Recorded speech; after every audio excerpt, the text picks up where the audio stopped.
Welcome to Buddha at the Gas Pump. My name is Rick Archer. Buddha at the Gas Pump is an ongoing series of interviews with spiritually awakening people. There have been about 340 of them now at this taping, and if this is new to you and you'd like to check out some of the other ones, go to batgap.com, B-A-T-G-A-P, and you'll see them all organized in various ways under the past interviews menu. And I always say this, it's my little NPR thing, that there's also a donate button there, and it's on the basis of support from appreciative listeners and viewers that this whole thing is made possible. My guest today is Suzanne Giesemann. Suzanne is the author of 11 books, an inspirational speaker, metaphysical teacher, and evidence-based medium. That phrase is significant. We'll be talking about that. She's a messenger of hope who captivates audiences as she brings love, healing, and comfort through her work. Suzanne's gift of communication with those on the other side brings stunning evidence of life after death, as well as validating her teaching about the purpose of life, the nature of reality, and attuning to higher consciousness. Her work has been recognized as highly credible by Afterlife researcher Dr. Gary Schwartz, Ph.D., and best-selling author Dr. Wayne Dyer. Have you been in touch with Wayne since he died? I have, Rick. Yes, I have, with evidence. Okay, maybe we can talk about that. Okay. Suzanne is a retired U.S. Navy commander. She served as a commanding officer, as special assistant to the Chief of Naval Operations, and as aide to the Chairman of the Joint Chiefs of Staff on 9/11. In addition to earning the Defense Distinguished Service Medal, she has a master's degree in National Security Affairs and taught political science at the U.S. Naval Academy. Her unexpected and fascinating career transformation to her current work is the subject of the documentary Messages of Hope, which has been featured at several film festivals, including the Awakened World Film Festival sponsored by the Association for Global New Thought. Okay, great. So welcome and thanks for doing this. Thank you. It's such an honor to be here. Yeah. Had you ever heard of this show before we got in touch with you? Oh, yes, I've heard of you. Okay, when you reached out to me, it was just a nod from spirit. So grateful. Good. And I should mention, just because it's sort of interesting, that you and your husband are very itinerant. You've spent years living on a 46-foot sailboat and sailing it all over the place. And you spend, it seems like, about half of your time traveling around the country in a big RV, which you are doing at the moment. You happen to be in Tulsa, Oklahoma at the moment, but you live in Florida. So you're like... That's right. Just the wanderlust bug hit and off we go. But it's so perfect for my work now because it allows me to touch so many more people personally. Yeah, it's cool. There's another guy I interviewed, you might even know him, named Michael Dowd, and he and his wife Connie Barlow are on the road constantly in a similar way, just traveling around speaking. They don't actually have a physical home, they just sort of, but you know, they're in their 50s and 60s, but they're just doing this, and it's kind of a neat lifestyle. It's a great lifestyle, especially when you have two little dachshunds like we do. Yeah. We'll have to introduce you to our dog later. We have two of them. So here's a question for starters, and it seems to me that, well, first of all, the most popular interview I ever did was with, in terms of views, was with Daryl Anka, who channels someone named, or an entity named Bashar, and people are very fascinated with mediums and healers and channelers and things like that. They seem to be very popular, but sometimes you get the sense that that fascination resides in an expectation that this person is going to do something for me rather than me having to do the work myself, you know, do something for myself, like sit and meditate every day or some sort of spiritual discipline. Has that thought ever occurred to you? Have you run into that idea? Oh, it has so occurred to me, Rick, that there is no magic pill for spiritual awakening. In fact, it's what spurred me to create one of my workshops called Awakened Living 301, the advanced course. Mm-hmm. Because so many people attend my workshops or listen to a few of my channelings and think, oh, I'm going to instantly awaken. And what the message of that workshop is, this takes a commitment. This takes work. And you have to be committed to the daily practice of shifting your identity to the greater reality for changes to take place. You have to be willing to do the work on yourself to clear out the garbage that's blocking you from a greater connection. I want to tell you why, when you mentioned Daryl's video, why you got my attention, because I was looking through your website, and when I saw that he had the highest number of views, it was a wake-up call for me. because I have been very hesitant to come out of the closet as a channeler. It's the most woo-woo thing I do. But when I do it for audiences, the effect on them is so huge that they are changed energetically. I can feel it. And yet I've been hesitant to say publicly, I channel. And when I saw that the person who channels draws the most interest, I heard, what are you waiting for? What are you afraid of? So I'm coming out of the box right here. Yes, I channel higher entities. And I just need to stand up to that. Yeah. Well, I want to ask you a lot of questions about that and about a lot of other things. And it looks like we have quite a few people on live already who will be asking questions. But before we do that, let's get into your background a little bit more. You know, I read some things in your basic bio that give us a sense of what your background was professionally, but we didn't yet learn how and why you made this shift to what you're doing now. Well, it was the last thing I expected. A lot of people, when they hear about me, when they meet me, they don't realize that I didn't always have this ability. I had no idea my entire adult life until I was 44 years old that there was a greater reality, and certainly not that I could tap into it. And unlike But I heard you say that even when you were in the Navy, you had this sort of surreptitious interest in metaphysical things. You'd always be sort of sneaking off to metaphysical bookstores and stuff. That's true. I had an interest, and I see now why that was. It kind of laid the foundation that, okay, this is possible, but I never thought it was possible for me. Certainly drawn to it for years and years. And you're right, I'd be in uniform going into a New Age bookstore looking around. Thinking, why is she in here? But like a lot of people, it was a personal tragedy that led me to that shift. Yeah.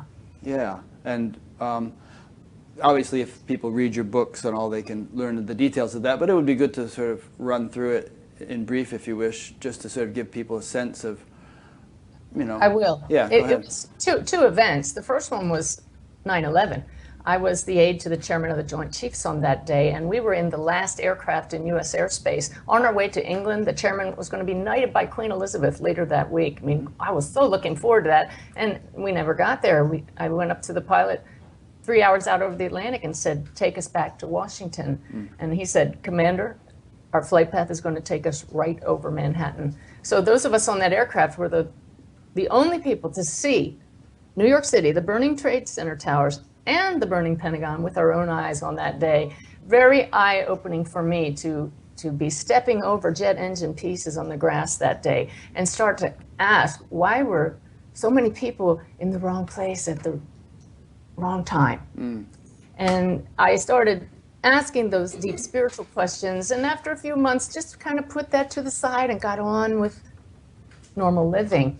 But I tell people that life has a way of catching up with us. The universe has a way of making sure we learn the lessons we came here to learn. And there's no doubt in my mind that I was meant to follow this path. Unfortunately, it came with a very high price. It was 2006 when my husband and I had sailed across the Atlantic, enjoying our retired life together in the Mediterranean. And we got that phone call that no parent ever wants to get. And that was that my husband's daughter, Susan, a sergeant in the Marine Corps, had been crossing the flight line and was struck out of the blue by a bolt of lightning and killed. And it was a double tragedy for our family because she was 6 months pregnant at the time with our only grandchild. So happily, I can report that now Susan helps me in all of my readings. It took me years to acknowledge that she has been here. And boy, let me tell you, once I acknowledged it, she gave me a talking to. I'm like, why haven't you paid attention? What took you so long? Yeah, exactly. What took you so long? And now we enjoy wonderful conversations together. That's great. Okay, so you, this tragedy happened, and you really wanted to know. I mean, it sort of made a lot of questions very urgent in your mind, and you started going to mediums, right? And well, not exactly. Not exactly. Not exactly? The most important fact here in my transformation is that the week she passed, I started meditating, and I had never meditated before. But from that reading that I had done, I had the hope that it was true what I'd read, that there is a spirit in each of us and that it survives death. And from that reading, I knew that if Susan's spirit has survived her death, then I needed to meditate to try to connect with her. And that is what led me to my awakening. But it was a good, probably 9 months till I was able to drag my husband to a medium. So I had to find somebody that I knew was the real deal before I took him, because I knew I would get one shot. He's a retired destroyer captain, even more left brain and by the book than I am. And I knew that if we got a medium who gave us airy-fairy messages that didn't point to his daughter, he'd never go with me again. So Spirit must have been hard at work, because we got a great medium first time who gave us irrefutable evidence that Susan was right there in the room with us, and the rest is history. Yeah, and maybe in the course of this conversation we'll hear some stories from you about these types of irrefutable evidence, because many of them are really hard to explain in any other way than you're actually connecting with the person. There's no way you could have known all this stuff. And it's kind of interesting in reading your story also that you in a way were your own best skeptic, because you didn't just sort of gullibly walk into all this and accept anything that anybody said to you. You kind of kept scrutinizing and asking questions and demanding something specific and concrete. And I still do. Yeah. I think that open-minded skepticism is very important for anybody in any endeavor when you're dealing with the greater reality. And so every reading I give, I question myself. Is this my imagination? Where's the evidence? How does it feel? Because there's not always evidence in messages, but I weigh it against what I'm feeling. It's constantly at work, that just checking, but now total trust. It's the evidence that has led me to this point of trusting, but still testing. Yeah. When I did that interview with Daryl Anka, we got into a little bit of an interesting discussion about the difference between cynicism and skepticism. Oh. And we defined cynicism as a sort of a denial of things because they didn't fit into one's paradigm, one's way of seeing the world, and so, this couldn't possibly be true because blah blah. Whereas skepticism, you're at liberty to doubt and question, and you don't have to take everything hook, line, and sinker, but you're open to the possibility that your perspective may not be, the be all and end all, may not be all inclusive, and that there's a so there's a sort of an open-mindedness and a willingness to investigate and look at evidence and so on. You just said the word cynicism, and I felt the energy drop. Huh. But skepticism can go either way. Yeah, it's a healthy thing. Oh, definitely. Yeah, and we could say a scientific thing. I like the scientific aspect of this, because when you get down to it, there's a huge scientific aspect of a medium's work. It's all about tuning into higher frequencies. Yeah. So just to have a bit more of the biographical background, take us through a few of the stages, of how you actually went from this initial interest in meeting with mediums and so on to actually being one yourself. Yes. Well, after I had this reading with the medium who brought through Susan and her baby boy so evidentially, my whole worldview shifted. It took me days to process. You mean she really is here? And then I knew, from the comfort that brought me, I had to write a book about this, because I had already written several books. So I didn't want a dry book on mediumship, and I was gifted with the permission of wonderful medium Anne Gaiman of writing her biography. That became my Hay House book, The Priest and the Medium. And after I wrote that, another medium, Janet Nohavik, approached me and asked me if I would write her story. Hers is great also because she's a former Catholic nun who's now an evidential medium. So when you're going to write somebody's biography, you need to learn all about them. So I attended Janet's class on mediumship just to study her, with no idea that she was going to pull me to the front of the class and say, you can do this too, and there is a spirit standing here. What do you sense? I mean, Rick, I could have killed her.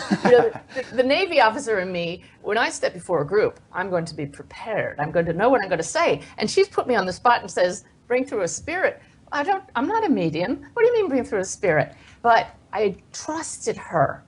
And I believed that if she said there's somebody there and I could do it, then she wouldn't put me on the spot like that. So belief is the number one key for anybody. And so I just closed my eyes to see what I sensed. And I know now that 2 years of meditation leading up to that moment allowed me, when I closed my eyes, to sense that subtle presence of this man that was standing there. And I brought through facts about this spirit that I didn't even trust in my own mind was there, but he must have worked really hard to get through my skepticism, because I said, well, it's a man.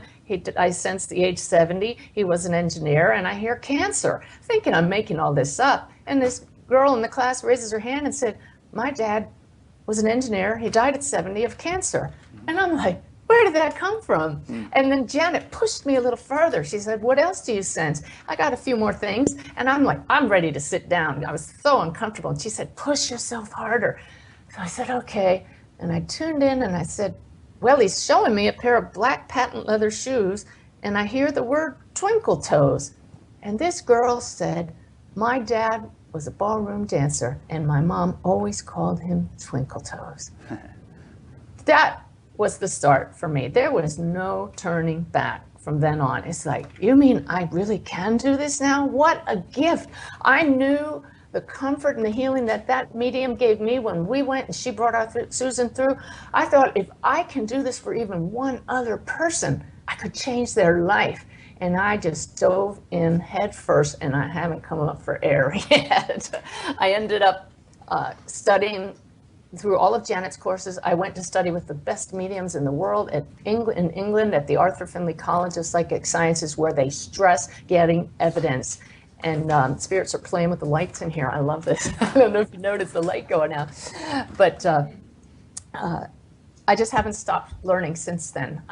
I'm just constantly in a process of raising my energy and attunement to see how good we can get that connection. That's great. A lot of people who are on a spiritual path would consider what you do to be sort of tangential, and there's some points I'll get into with you as we go along. Like, they might consider it a distraction or not really germane to enlightenment, you know, just getting right down to the nitty-gritty reality of life. And, you know, and there are many people, I, for instance, who have been meditating for something like 48 years, who've never had any sort of medium-type experiences, nor have I ever really had an inclination to have them. So, you know, what would you say to such people, as I just mentioned, and am I missing out on something, or is this more like a personal proclivity or talent that not everybody would be able to develop, or even want to develop, or need to develop, because maybe it's just a particular skill, you know, which doesn't have to be universal in order for spiritual evolution and enlightenment to take place? Well, Anne Gaiman, whose story I wrote, said that everybody has this ability, but it's like a musician. Not everybody is a Mozart. Anybody can learn to play the piano, but if you're not a born musical genius, it depends on how much of a desire you have to develop that ability. And for that reason, I feel it's a calling. Yeah. It's certainly once that ability awakened in me, when I became aware of it, aware of the healing ability that it has, it's become, I don't want to use the word obsession, but my husband might say it is. It's an all-encompassing desire that I have to improve this ability. Yeah. Yeah. So most of us have 10 fingers, but we're not all going to become concert pianists, and we don't all need to become concert pianists. We may have other callings, other skills, other, you know, proclivities, right? Exactly. Yeah. Okay, good. Another sort of perennial debate I get into with people, and I just got into it last week with the guy I interviewed, J.C. Teft, whom I like very much. But there are people who say, well, you know, ultimately there is no personal self. When you really get right down to it, you know, it's just universal being, and the sense that we are an individual is erroneous. That's what constitutes ignorance, and and then they take the leap of logic. Well, that being the case, and some of them feel this experientially, others it's more intellectual, but that being the case, how could there be reincarnation? You know, that's just you're afraid of dying, and so you imagine this thing of, you know, you're going to continue to exist once the body dies, and so on. And they say, no, it's more like a drop falls into the ocean, and it no longer exists as a drop. It just becomes the ocean again, and that individuality never arises once more in the same form. It's just, you know where I'm going with this? I do know. I do know where you're going, and I have just in the last couple of months been given the most incredible lessons from Spirit to help me finally integrate and understand that there really is only one mind. I've been saying it, I understood it at an intellectual level, but now at a visceral level, I know there is only Spirit, there's only universe, and I and all of us are the one. But you use that raindrop analogy, and the rain comes down, but it doesn't stay down. It's a constant cycle. It does go round and round. And so consciousness does individuate into limitless aspects of itself. It's like we're all having a conversation with ourselves for the learning. It's a self-informing system that we're part of. So we have these ongoing experiences of manifestation. It's play, it's interaction. Without that, there's no purpose in even manifesting. So I could go on and on about that, but I completely get what you're saying, and I agree with it. Well, they say that if you take a glass full of ocean water, here's a glass. You take a glass full of ocean water, and then you dump it back into the ocean. Then you go anywhere in the world in, let's say, 10 years and take another glass full of ocean water, you're going to have at least 100 molecules that were in the original glass. That's how numerous molecules are, and it all sort of spreads around, you know, if given enough time. So the question is, do we as individual souls retain some sort of integrity or identity that continues on and on? Or is it more like, you know, when we die, the individual soul sort of merges with the universal consciousness, and then maybe another individual soul comes out, but it's more like taking that glass 10 years later in the ocean. It just takes something and forms it. I think it's the latter, and I have to tell you that before I got into this, I didn't even believe in reincarnation, but it's through channeling my group of guides called Sanaya that I've learned so much. So I'm giving you an answer now that I learned from them, and it feels right, so that's why I share it with confidence, that I would go with the analogy of the glass of water and molecules from, this is so funny, playing with the lights here. Okay, so how it was explained to me is that Spirit is like wispy smoke, and you have an incarnation and you take on a scent that becomes your scent. Say it's like hickory smoke. And then when you pass, you add that scent to the whole. But then you decide, well, we're going to have another go at this life. And a bit of that wispiness breaks off and comes down now and takes on another scent, maybe like mesquite scent. And that's how some people say, well, if my loved one reincarnates, how are you going to tune into them if they've already reincarnated? Well, it's because I tune into the sea of all possibilities, the entire cloud of smoke, and I can sense that hickory smoke, even though an aspect of your loved one is now down here having an experience as mesquite. You get it? Or have I totally lost you? No, I get it, but I still have a question about it, and that is that, you know, I as Rick Archer, you as Suzanne, you know, traditional scriptures and metaphysical sources would say that we have been through many lifetimes. You know, maybe we were a farmer in India, or we were a soldier in Persia, or we were this, that, and the other thing, and now we're having this life, and that the purpose of all these lifetimes is some sort of continuing evolution of the soul to higher and higher, you know, expressions. If I could just interrupt you. Yeah, sure. Anytime. When I tune into spirits, I can immediately tell if this was a young soul or an old soul. You know them when you meet them. No, versus it's the level, the vibration of love that they radiate. Yeah. So there's definitely something to that. These ongoing cycles, like the rain cycles of coming back to until we get it. So many people think that you pass to the other side and you're immediately angelic and spiritual and loving. Wrong. I tell people, if you're grumpy here, when you get to the other side, you're going to still be grumpy, and I'm going to sense that. So how do you want to be felt by a medium if you come back from the other side? So what if you're a murderer here? Do you pass to the other side and start murdering people over there? No. I mean, to take a more extreme example of grumpy. Sure. You know? I would say there are safeguards in place. I don't believe in hell, but I do believe that you go to the level that you earn here. It's completely a loving environment on the other side. You're surrounded by loving helpers to help you see and feel the effect that your actions here had on others. But certainly, it would be the soul's choice with a group. When your soul is ready to come back, there would be a lot of learning and growth that would have to take place on the other side before somebody like that came back for another chance. Okay, I'm just going to keep hammering away at you here for a minute on this one point because it's important to me. So a minute ago, what you were saying kind of sounded like, you know, you do drop the glass of water in the ocean and it just merges with all the water and doesn't retain it, you know, any kind of integrity of the original glass. It's just all but there are homogenized. It's groupings. There are levels. It's like I said, like those of a lower vibration would kind of be held at a certain level. So in one way, I see it as one big cloud of smoke, but in another way, it's vibration, so it's segmented.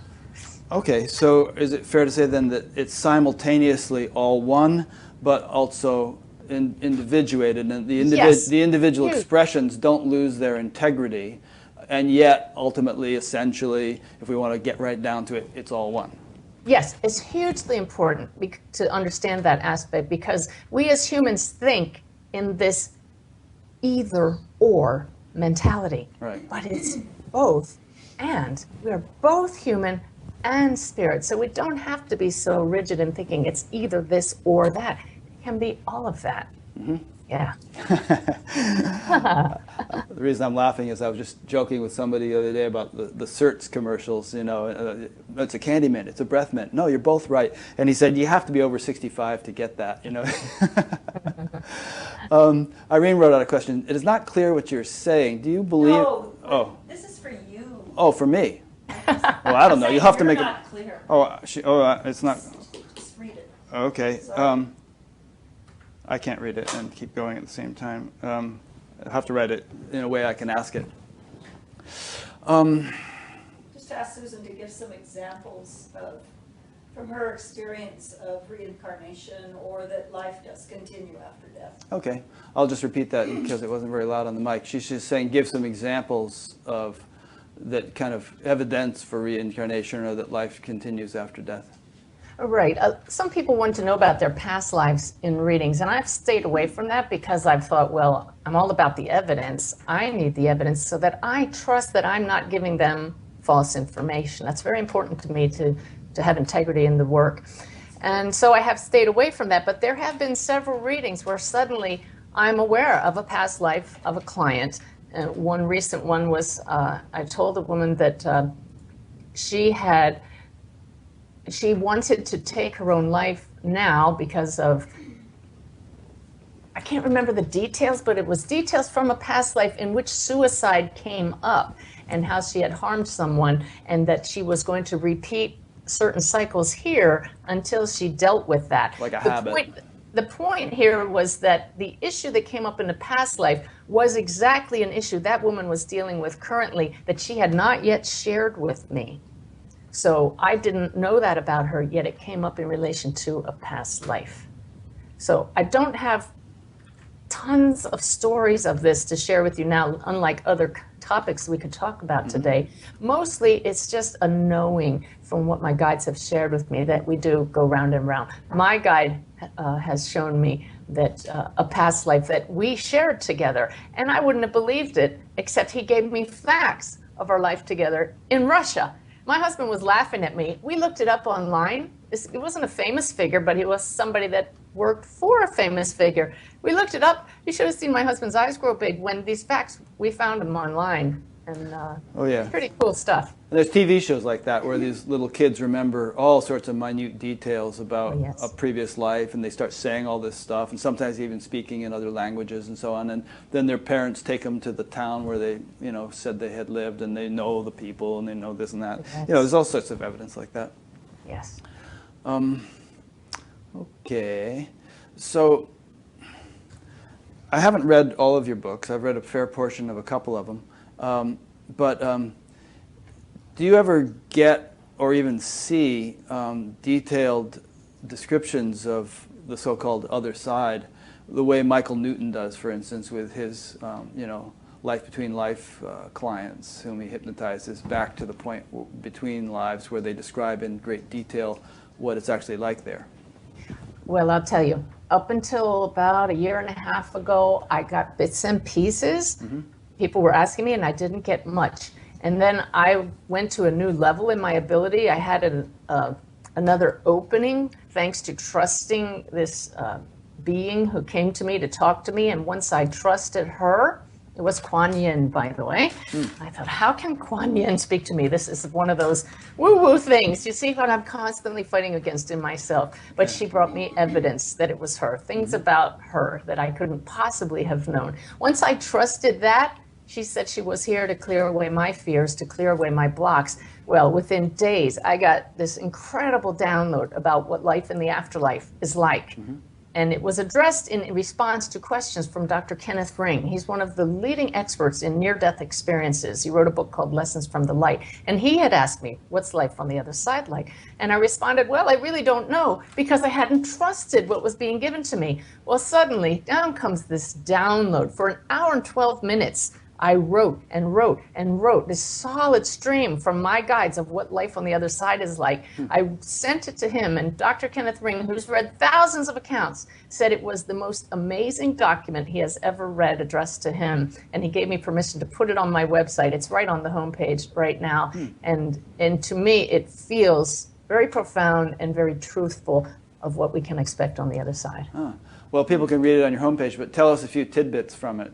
Just for now. Well, just again that there are various levels, and so if you are have not particularly been into the spiritual path when you're here, you're very much tied to the earth and focused on material things, then your initial experience on the other side is going to be very earthly. You'll be surrounded by homes and things. You'll feel like you're eating. You'll be golfing if you love to golf. You'll be, you just do all the things that were fun for you. You'll create instantly and start to understand, oh my goodness, I only need to have a thought of something and it happens. I always wanted to go to Spain. Oh, I'm there. You'll find out that you create, and it says you always wanted to fly a plane. Well, suddenly you're flying a plane, and then you realize that you don't need the plane at all. And as this sinks in, then you realize you don't need this body at all. And before you know it, you realize that all this love around you is who and what you really are. And you start to grow even more. And then you realize, maybe I don't need that connection. My loved ones will still be with me in spirit.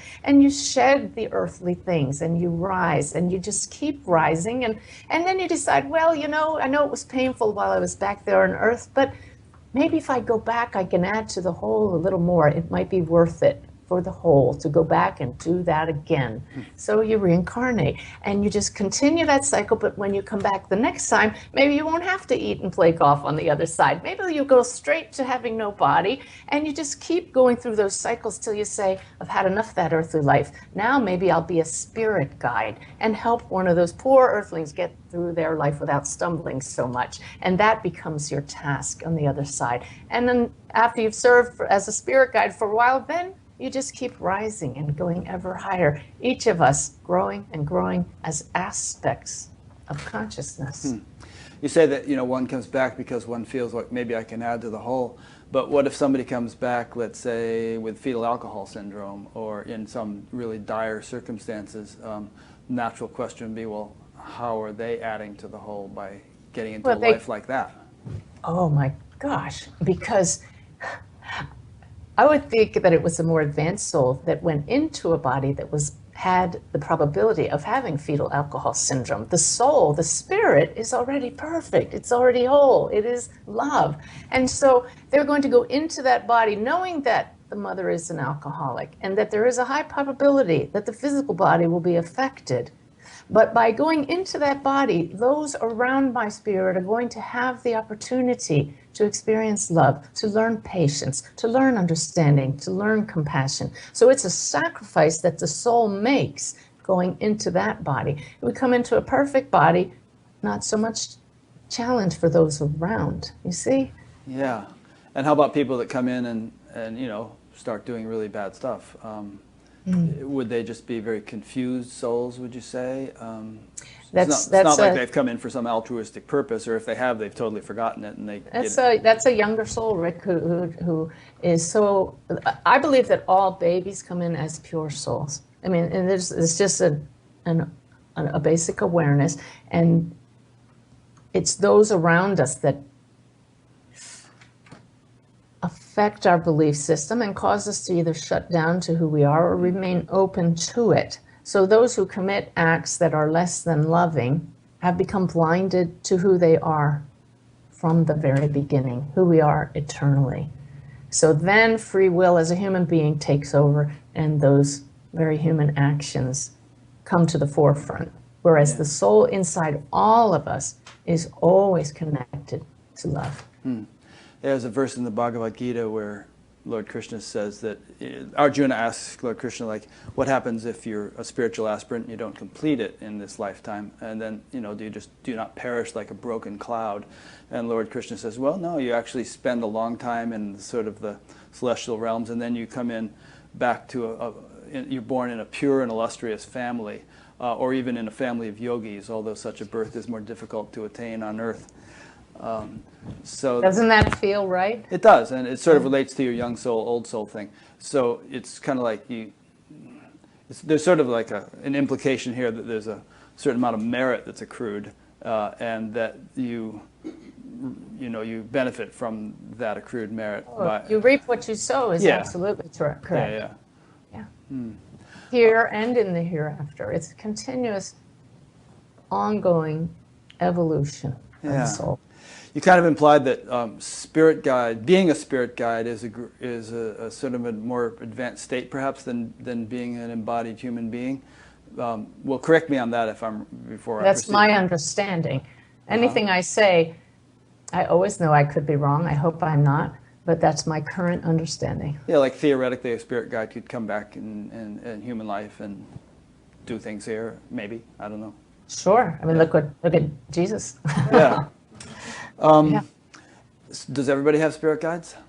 I believe they do, yes. And I used to be so uncomfortable talking about spirit guides. Oh, people are going to think I'm crazy. And now I've gotten so much evidence that we have guides that how can I not give people that comforting awareness that we are never alone? I mean, we do really stupid things as human beings because we think we're alone and nobody loves us. Imagine if everybody knew. All you had to do was ask a question and you get an answer. If you knew your guide was there and you could listen to them. If you knew that somebody who loved you and was always watching out for you, always had your back, was right there, we wouldn't have these addictions that we humans have and do all these crazy things for attention. Yeah. Do most people just have one spirit guide, or is it like a little team effort going on, 2 or 3 of them around people? I know everybody has at least one, and that's there for life, and then others come in as needed, come and go as needed. Some loved ones who pass become guides. I'll give a reading, and I see like charades when I give a reading, and I see this motion from the loved one, and that means I'm guiding them. I'm guiding them. Are guides multitaskers? Like, there's one guide might be attending to a dozen people, or is it more of a one-on-one kind of thing? Oh, it's one-on-one. Don't you think dealing with one human is all somebody could handle? So there are billions of them then? Oh, sure. Yeah. Spirit is limitless. Can manifest. I mean, and that's just this reality. How many grains of sand are there in the world? Yeah. Are spirit guides the same as angels, or different? I'm hearing that there's a difference, that most angels have that angels have not lived lives as human beings, but most spirit guides have had that experience so that they can better understand their human being. Okay. Yeah. Just out of interest, I have a friend who sees spirit guides routinely, just all the time, and very matter-of-factly, and he just always sees them around people in any situation, and doesn't make a big deal out of it since it's so ordinary for him.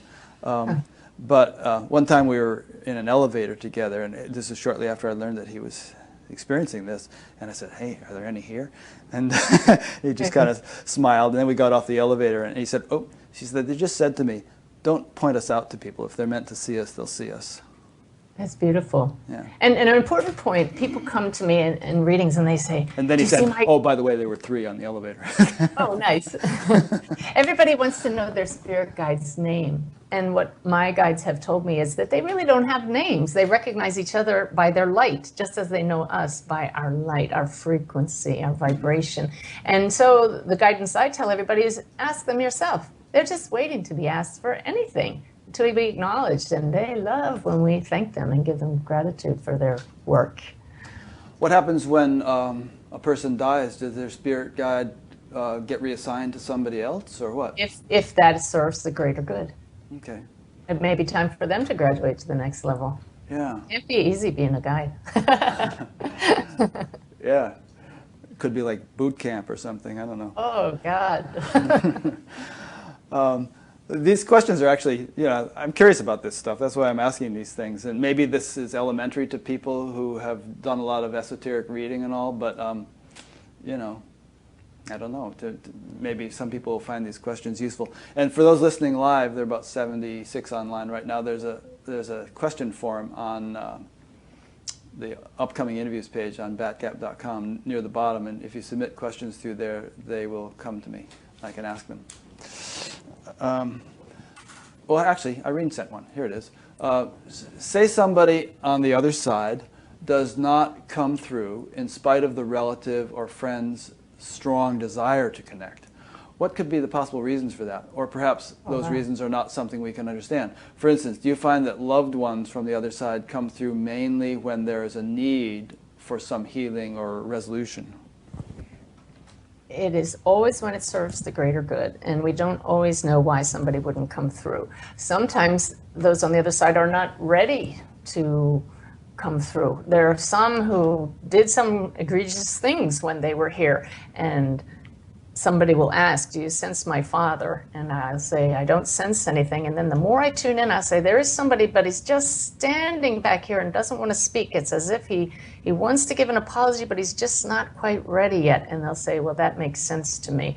I learned a couple of years ago that if I go into a reading with an agenda, knowing my client here lost a husband and that's who we want to get, that I have cut off what may be a higher purpose in that session. So I tell people, if your husband can come through, wants to come through, and that serves the greater good, we'll hear from him. But I just surrender to what is supposed to happen in a reading. And then amazing things happen. And usually the client hears from exactly who they wanted to hear from anyway. Yeah.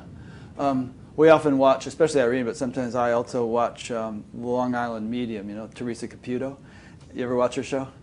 I don't watch any TV, and I've never seen her. Oh, okay. Well, she's interesting. She has like these inch-long fingernails, and she's very Long Island, the poofed up hair and everything. But she's a remarkable medium, and she'll walk into like a, supermarket or some public place or a restaurant, and she'll pick up on something like, oh, somebody here wants to talk to somebody, and she'll get up and walk over to that person's table and say, I'm a medium, and of course there's cameras all around, so that must have been prearranged. Sure. But does that happen to you, where you're in a public place and all of a sudden you start getting a signal, and this person needs to know something, somebody's trying to tell me something?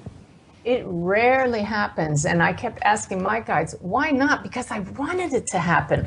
And finally, I traded sessions with a friend who's psychic. It's always fun because there are certain things that you can't get for yourself.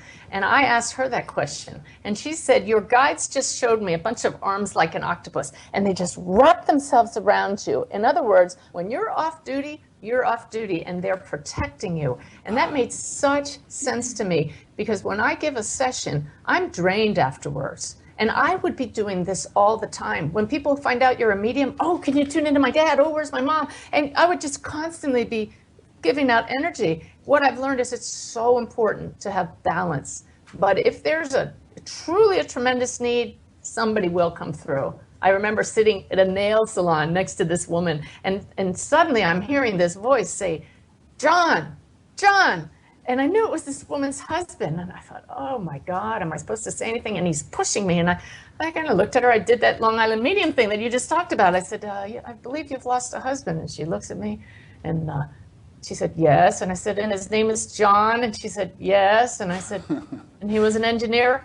Yes. I could tell. I was totally freaking her out. I said, and he died of a heart attack? Yes. And I said, well, he wants you to know that he's okay. I mean, it's just, And I just sneaked away, and I'm sitting there at that place where you dry your nails, trying to just disappear. She walked by and she said, "I have to tell you, this is the most interesting visit to a nail salon I ever had." And I felt I'd done my job, but it also felt kind of intrusive to me. But what I learned when I studied in England is that a medium serves those on the other side first. So very clearly, that man needed to let his wife know he was still here. So I served him in that instance. Why it doesn't happen more often, again, it's a matter of balance for me. Yeah. My former teacher used to discourage things like mediumship and channeling and so on. He said it's not that it's not legitimate, but it can have a deleterious influence on the medium. It kind of can break down their mind-body coordination or drain them in some way. And you just mentioned draining. So do you feel like this has been a mixed blessing in some way? Like it's, been really fantastic but somewhat draining? Or it's a total blessing. I am so humbled and grateful for this ability. I've had more than I can count on my fingers. People tell me that the sessions have literally saved their life.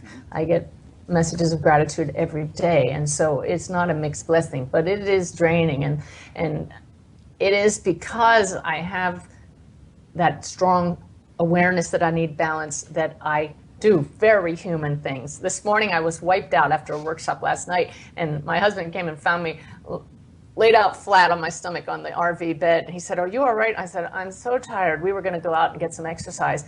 And he says, "Well, I'm going to go get a walk." I said, "Good idea." And suddenly I heard my guide saying, "What did you tell everybody last night?" And what it was, even when you're tired, it's necessary to get fresh air, to get sunshine. And I said, "Oh, I'm supposed to go with you." And I got up and I went for a nice, easy 3-mile walk, came back to life. So it's that balance, So yeah, it's been wonderful. It's not a mixed blessing at all. Now, when you meditate, do you find that it doesn't drain you? It rejuvenates you? No, totally rejuvenates me. Yeah, so that's different than channeling or mediumship. It sort of has in a way, it's kind of the opposite because it rejuvenates or recharges you. Right, and there are certain types of meditation you can do. On my website, I have a free download of a recording that I did called the 10-minute transformation, and it's a very short 10-minute exercise of balancing and aligning your chakras, the energy centers, and I use it on myself all the time. I don't need the recording to do it, and I can do it in 5 minutes, and it's just like, it's better than taking any pill that you could take. Instantly energizing, clears out the gunk, and back in battery. Yeah. So as we go along here, if there's anything that comes to your mind that I'm not thinking to ask, feel free to just change the subject or just bring it up or whatever, because there might be all kinds of great stuff you want to talk about that wouldn't occur to me. So I do want to talk about one subject. Please. For those who might be skeptical of mediumship, because I know the process I've gone through of figuring out, how does this work? Is this real? How do I know this is real? I'm dealing with intelligent beings, real intelligence, and they know about our doubts. That's why they don't mind when we ask for evidence. So people that think that they're connecting with higher consciousness and may doubt that it's their own imagination, I want to tell them to ask for evidence, ask for a sign. And those on the other side will be happy to give it to you. They want you to know they're here. And one of the neatest things that happens in my readings is when I get evidence that I'm not just reading my client, my sitter's mind. Right. I have so many examples that this is not telepathy, that I'm dealing with somebody totally separate from this person sitting here in front of me. For example, I feel the presence of the loved one. And in fact, I become the human pincushion. I get their physical symptoms in a reading, which to me is so evidential. I say, bring it on, because it's a fleeting pain or a fleeting burning sensation, or my heart palpitates, and I jerk and I say, ow. Sometimes it's stabbing pain, but I'll say, I just got best one ever, piercing pain in my eye. And I went, ow. And then it happened again. And I said, well, I know I'm talking to your husband, and he's showing me that something happened that gave him a piercing pain in the left eye, and he's telling me this affected him his entire life. And the wife said, yes, at age 14, he was shot in the left eye with a BB and blinded for life. Now, I didn't read her mind. He gave me that pain. It's just a manipulation of frequency, of energy. And I don't mind that momentary pain. The moment I report that, it goes away. And we've had a beautiful wow moment. So that's just one way that I know that they're really here. Cool. Well, keep doing that as we go along. Anything that I'm not thinking to ask, you go ahead and bring it in. Here's another question from Irene. Do you find Thank you, Irene.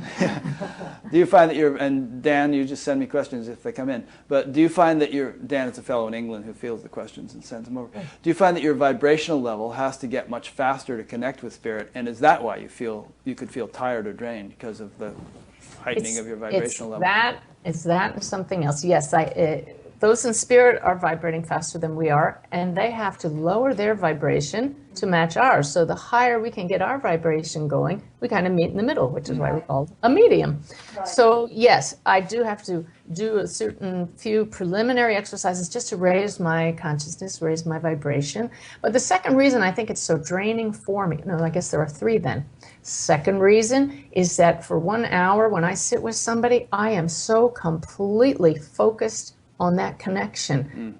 I use such intense focus to block out all of my human concerns that's a bit draining, that intense focus. I mean, sometimes I sit down and my life is in chaos. We were in the middle of a move and my mother was sick and my dog was sick and all this stuff is going on. And oh my God, I have to do a reading.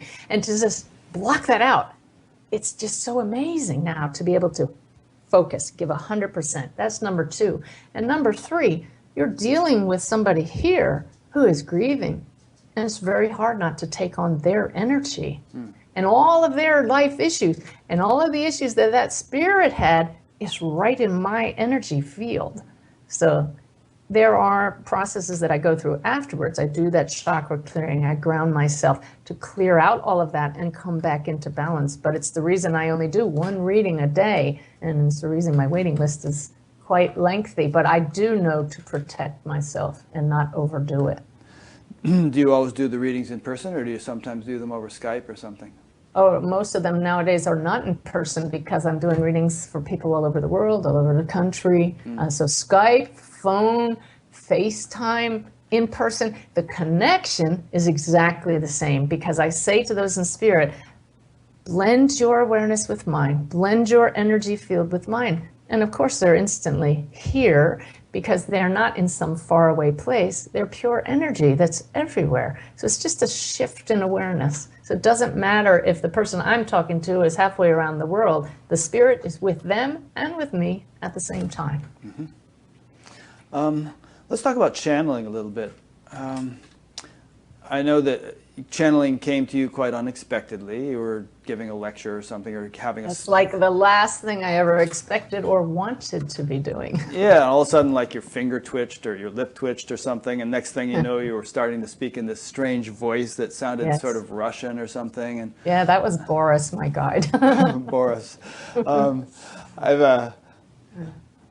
heard a bunch of your sessions. Is this also this sort of accent that sounds a little bit like a mixture of British and Gollum or something? Everybody a little bit of like sibilance. That accident. Yes, sibilance. Yes, it's this unusual accent, but it happened. The channeling came through before I had studied trance mediumship or channeling, so I didn't know what to do. I didn't know how to do it, and once I went. After I started channeling and studied what happens in trance mediumship, it was exactly what had been happening through me. The voice changes, the cadence changes, the choice of words changes. The information that's coming through is certainly information higher than I would normally access. So all of those things happen naturally. Once I just said, make me your instrument. And I just surrendered myself to the greater good, and I guess that was supposed to happen. So why is there the sort of odd accent, if I may call it odd, and actually sometimes the convoluted grammar and things like that? Why aren't you just speaking in your normal tone of voice, but yet channeling this higher intelligence? So I'm hearing, how else would you know that we are here? So it distinguishes it from everyday Suzanne. And they're also saying, because they don't speak in words. So it is a distinguishing element, and that they're giving me concepts. I'm the one that has to put words to those concepts, but it's not a conscious thing I do. Once I surrender completely, the words just flow. They just come out. And sometimes I'll stumble over the words because the concepts are just so fast. It's like if you look at a tree, you know that's a tree without putting words to it. So the images, the concepts come, and this one, the subject, that's me, has to put words to it. Yeah. Yeah. Huh. It would almost, I guess, the channeler has, I mean, there's certain limitations based upon the channeler's own capabilities. Yes. Jesus couldn't come through and you would all of a sudden start speaking Aramaic or something. It has to come through in English. So you're just translating concepts which are beyond language into a language you're capable of speaking. That is true, and it's all a matter of how much the medium or the channeler is able to surrender, because the more I'm able to surrender my focus on the human aspects of me, the greater the information that comes through. Somebody recently asked a question that I had no idea what the answer was, and I was afraid to ask the question. What if I get it wrong? You know, we're all still very human. And I just surrendered and I asked the question and got an answer, and went online and the answer was correct. So it's just a matter of learning to trust and trust and trust some more. And so ultimately, maybe I will speak in Aramaic. You never know. I mean, this happens to other people. Do they? They start speaking in totally foreign languages? Oh, speaking in tongues? Absolutely. Oh, yeah, that's true. But sometimes those tongues are just gobbledygook. They're not actually a true, language, right? you know? And Gaiman in The Priest and the Medium talked of giving a reading to a woman whose loved ones were Greek, and she started speaking in Greek. Wow. She couldn't understand why the client was staring at her with her mouth hanging open, and she said, "What?" She said, "You're speaking in Greek." So Amazing. that's pretty cool. Interesting. Yeah. Yeah. Yesterday I was preparing to do a reading for a woman in Ireland. I was meditating, and suddenly I heard all these Irish accents. And I thought, no, I did not consciously make that up. I know the woman's in Ireland, but it was so clear. And the second I tuned in, whoa, all these guys just came through so clearly. It was beautiful. Interesting. Yeah. Here are several questions just came in. Here's one more from Irene, and then I'll ask a couple more from other people. There are so many people who channel now with different entities. How can we know that the entity has higher wisdom? How can we know if all the people who channel are for the higher good? Just because, oh yeah, there's this joke that a friend of mine used to say, just because you're dead doesn't mean you're smart. That is true. That is very true. Yeah, I always listen to other channelers with my heart. And it's what Sanaya has told all of us. Listen to these words, feel them with your heart. If it feels right, take it in and use it for the right purpose, what feels good to you. If it doesn't feel good, put it to the side. And that's the way you should test any channeled wisdom, to see if it is wisdom or not. Does it speak to the heart? So far, nothing that has come through from Sanaya has not spoken to my heart, and so I'll keep doing this work. If it doesn't, then I know that I'm not truly tuning in to higher consciousness. Right. And so Sanaya is the entity that you channel, and Sanaya is like a conglomerate of what? Jesus, Mary Magdalene, Saint Germain, people like that, or? Well, I know Jesus is one of them, and Archangel Michael comes through occasionally. They told me the first time they came through, we are a collective consciousness, a group of guides. It had a masculine and feminine feel. And they said, you will call us Sanaya. I looked it up later, and it was a Sanskrit name that means eminent, distinguished, and of the gods. But Rick, I found out a year ago, it also is an Arabic name that means flash of lightning, which is how my stepdaughter was killed. Yeah. And I wrote a book about a young man named Wolf who was also killed by a flash of lightning. So really interesting name that they chose. But they told me that members of this group come and go as needed. And one day in a large group channeling session, there were about a couple of hundred people there. And Sanaya said, we will answer questions. And somebody raised their hand and asked a very scientific question. And there was a pause. And Sanaya said, you will wait while we seek a scientist. And there was a pause. And then they came back and answered the question with information that I had no idea about. So it was really cool. That's neat. Yeah, neat. They called in Albert Einstein or somebody. I've talked to him. Have you? Oh, really? Yes. Come on, yes. you got to tell us something now you've told us with, that. With evidence, or I wouldn't have said it. I was lying in my bed doing thought experiments, which is exactly what Albert Einstein used to do. And I said, okay, this was several years ago. I play all the time, which is what I tell other people. Just play, and if it doesn't feel right, then put it aside. So I said, who would I want to talk to? They have to be willing to talk to me, and they're not going to unless it serves the greater good. So, okay, how about Albert Einstein? He keeps coming up in these books I'm reading. And all of a sudden, I'm hearing this voice with a German accent. Now, to me, that was evidential because I usually hear thoughts that sound just like my own thoughts. And I said, now you got to tell me something I don't know about you. Thank you for coming. And he talked about years of penury, not a word I would have used, and working in a patent office. And I said, well, I may have known that. What else can you tell me?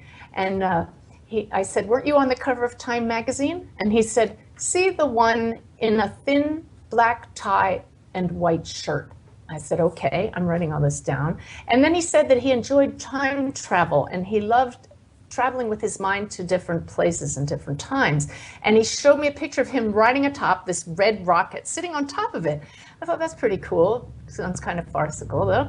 And he gave me some other information. I wrote it all down, thanked him, and got up, went and looked online. Sure enough, he went through years of not having much money, worked in the patent office, and it turns out there were multiple pictures of him on the cover of Time magazine, but there was one where he was wearing a thin dark tie and a white shirt, and it was like the 100th anniversary of something, and the title across that picture was Rediscovering Einstein, which I thought was great because that's what I was doing, rediscovering him.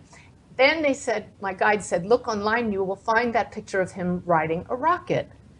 I looked and looked, I did a Google image search, couldn't find it. They said, keep looking. Finally, I said, wait a minute. I did a video YouTube search, and there's Einstein, a cartoon of him exactly as I'd seen it, riding atop a red rocket in his time travel searches. Huh. Where does that come from? That's cool. You know, other people may hear it and say, that's crazy. I had the experience, it's mine, it's truth to me, and it was fun. Well, it's easy to say it's crazy, but this kind of stuff happens to you just about every day in one form or another. So, you know. I love life. Yeah. So are you saying that Einstein now, in his sort of otherworldly existence, likes to time travel?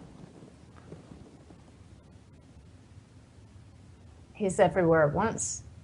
There's no time where he is. Huh. That's interesting. Yeah. There's no time for a photon either, which travels at the speed of light. But you know, we see light from a star that's 100,000 light years away. But from the photon's perspective, it gets here instantly. Right. Yeah. Right. Okay. Here's some questions.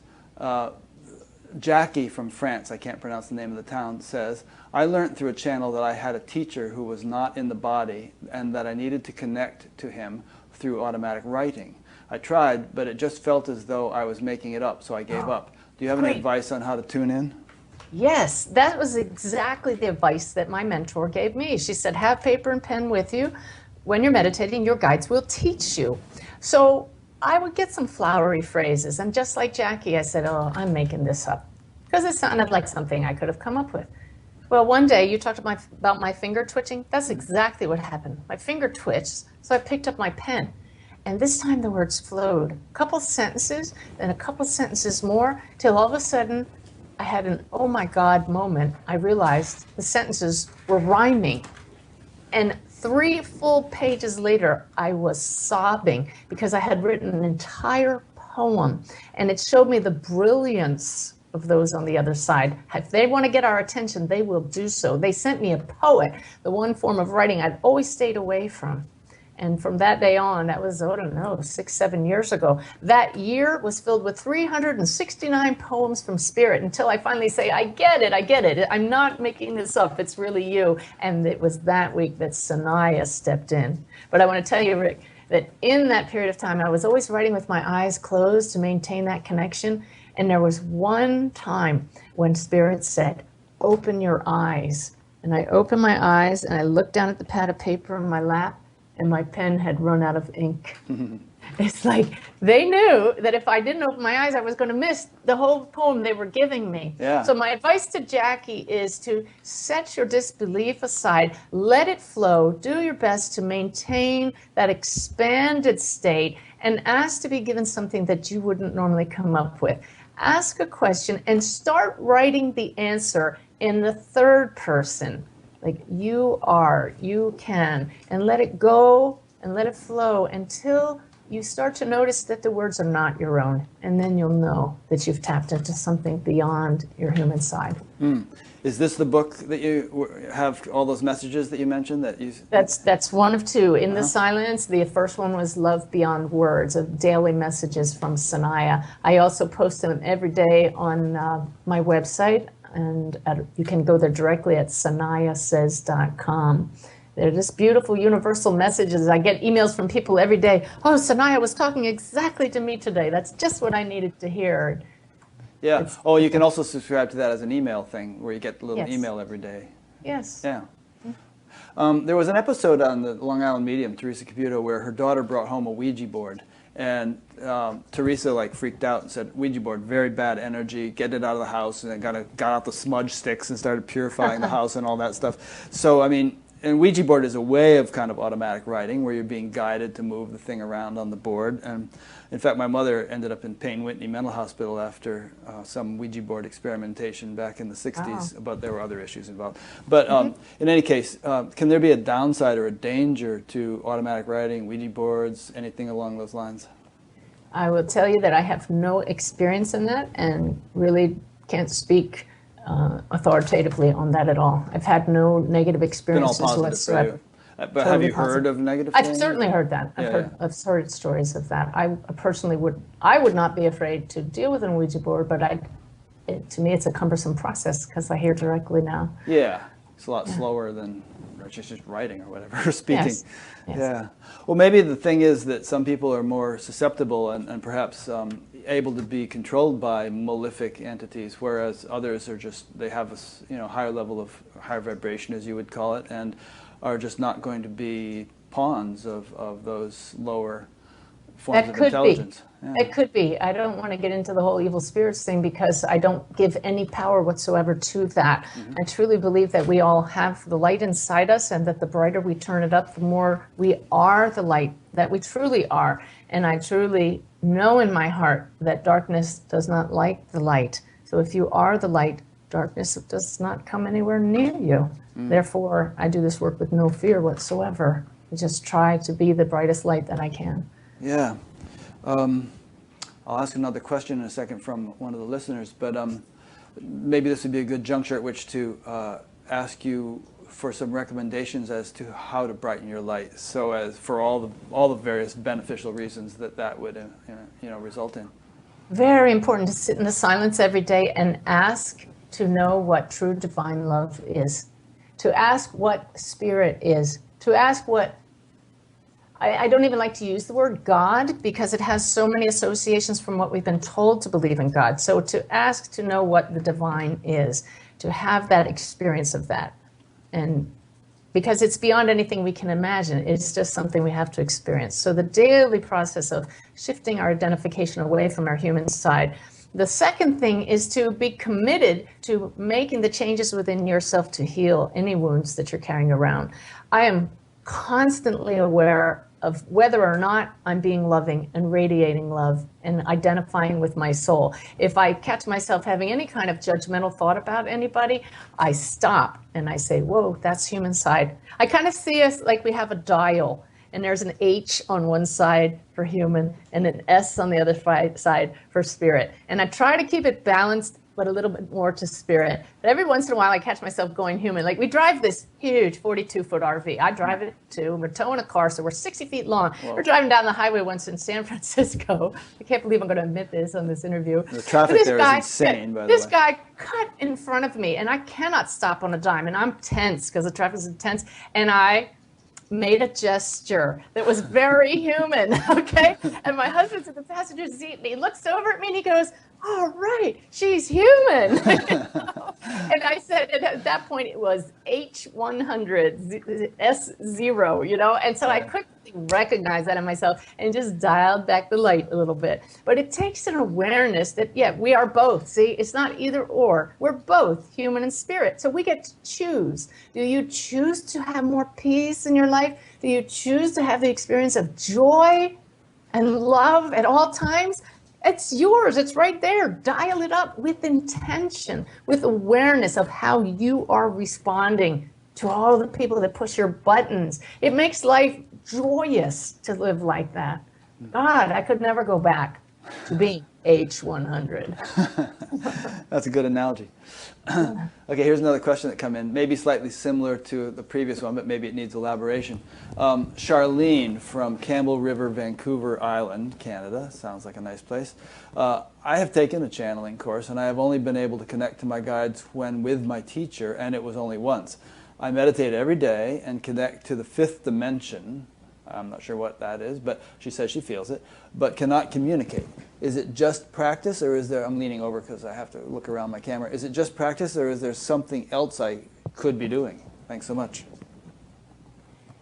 I believe that every person is different and that everything will unfold exactly as it is supposed to. I would love to see the spirit standing right here in my room, and I don't. Why is that? Because it's not supposed to happen yet, I guess. The channeling happened for me unexpectedly, and it's been beautiful. She has set the intention. She's doing the work. I believe that things don't always unfold at the timelines that we humans like. So as long as she still feels that's her calling, I would say hold that intention, pray, ask to be shown what it is that she needs to do, and just continue doing that. And if it is meant to happen, it'll happen. If it's not, then I would ask her to accept that that's not in her path. Yeah, I think that's important. Like we were talking earlier, we all have different callings, and I suppose if she has a real ardent desire to be doing it, then maybe it is her calling. But you know, it should be genuine and deep. And you know, who was it? I was preparing for something. Maybe it was you. Yeah, it was you. I was listening to one of your recordings, and you were saying, correct my phraseology, but you're saying something like, convert your demands to preferences. Oh. Yes. Yeah. That's from Ken Keyes. I think that's his name. His Keys to Higher Consciousness. I learned this years ago, and I love sharing it. He's passed now to the other side, but it was downgrade your demands to preferences. Right. We think that life is supposed to go our way, and we see things that are supposed to go a certain way, but life is not like that. And so when things don't go your way, you can get all uptight about it and lose your equanimity, lose your peace. Or you can say, well, I would prefer that not have happened, but I had no control over it. And so it is what it is. It just instantly takes you to a place of peace.